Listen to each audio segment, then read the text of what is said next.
একটা আর্টিস্টের ধাপ কিন্তু ফাইনাল ধাপ এটাই থাকে যে সে বড় পর্দায় কাজ করবে। সো যারা এখনো পিছনে পড়ে আছে ধরেন, তারা তো সামনে যেতে পারছে না, তারা এখন আমাকে টান দিতেই পারবে পিছন থেকে।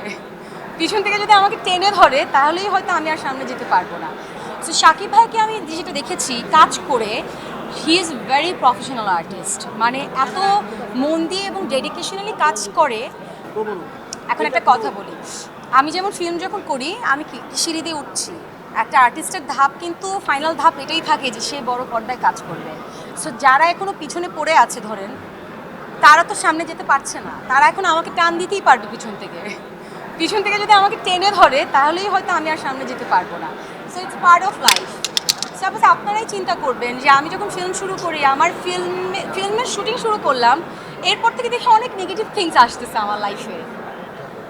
দেন আমি বুঝলাম যে না, it's part of life. But আমি কিন্তু থেমে রইনি, আলহামদুলিল্লাহ। আমি কিন্তু আমার শুটিং শেষ করেছি, আমি আমার কাজ করেছি। সো আমার কাছে মনে হয় যে ইটস পার্ট অফ লাইফ।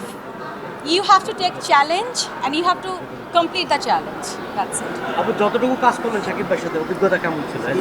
খুবই ভালো, খুবই ভালো। I have to say, I must say, Shakib ভাইয়াকে আমরা তো সবাইকে নিয়েই কথা বলি, ভালো বলি, খারাপ বলি। আমরা কিন্তু একটা মানুষকে কাছের থেকে না দেখলে বুঝি না সেই মানুষটা কেমন।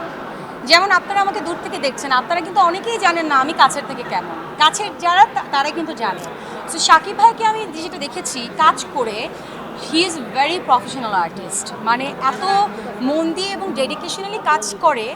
সো আমার কাছে এটাই মনে হয়েছে যে দূর থেকে একটা মানুষকে সহজে জাজ করা আসলে উচিত না। সে আসলে he is a superstar, he is.